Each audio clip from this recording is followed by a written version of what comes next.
बदलापुर में 2 बच्चों के साथ अत्याचार किया गया और इस घटना के विरोध में राष्ट्रवादी शरद पवार समूह ने भंडारा में कलेक्टर कार्यालय के सामने विरोध प्रदर्शन किया।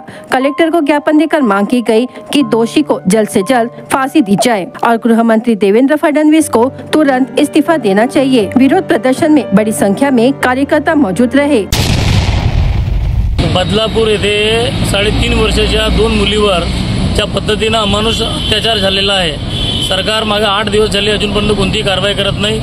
ज्यांनी हा कृत्य केला त्याला त्वरित फाशीची शिक्षा हवी आहे आणि जी संस्था आहे त्या संस्थेला ब्लॅकलिस्टमध्ये टाकून संस्था बंद झाली पाहिजे। कारण म्हणजे महाराष्ट्राचे मुख्यमंत्री असोत, महाराष्ट्राचे गृहमंत्री असोत, यांनी खऱ्या अर्थाने राजीनामा दिला पाहिजे। एका बाजूला महिलांना निवडणुकीच्या तोंडावर भूलथापा देण्यासाठी 1500 रुपयाचा आमिष दाखवण्याचा एका बाजूला प्रयत्न सुरू आहे। माझी लाडकी बहीण म्हणणं सोपं आहे, हा एक प्रकारचा तोंडाला काम आहे, हाताला काम नाही आहे। यापेक्षा महाराष्ट्रामध्ये खूप व्यथित शेतकरी जगत आहेत। मला असं वाटतं की महिलांना 1500 रुपये देण्यापेक्षा त्यांच्या सुरक्षिततेची हवी या सरकारने खऱ्या अर्थाने घेतली पाहिजे आणि म्हणून महाराष्ट्राच्या गृहमंत्री देवेंद्र फडणवीस यांनी राजीनामा खऱ्या अर्थाने दिला पाहिजे।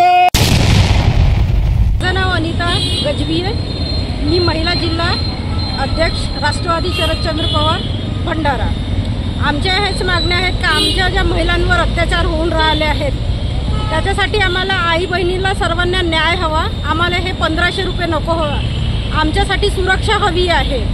जे आज बदलापूरमध्ये झालेलं आहे तसं मध्ये आम्ही कोणतीच महिला सुरक्षित नाही ना आमचे मुलं बाळा हे सुरक्षित नाही आहेत। तर काय आम्ही शासनाच्या ह्या अशा बंदोबस्त कारणानं आपल्या मुलांना शाळेत पाठवणं बंद करू का?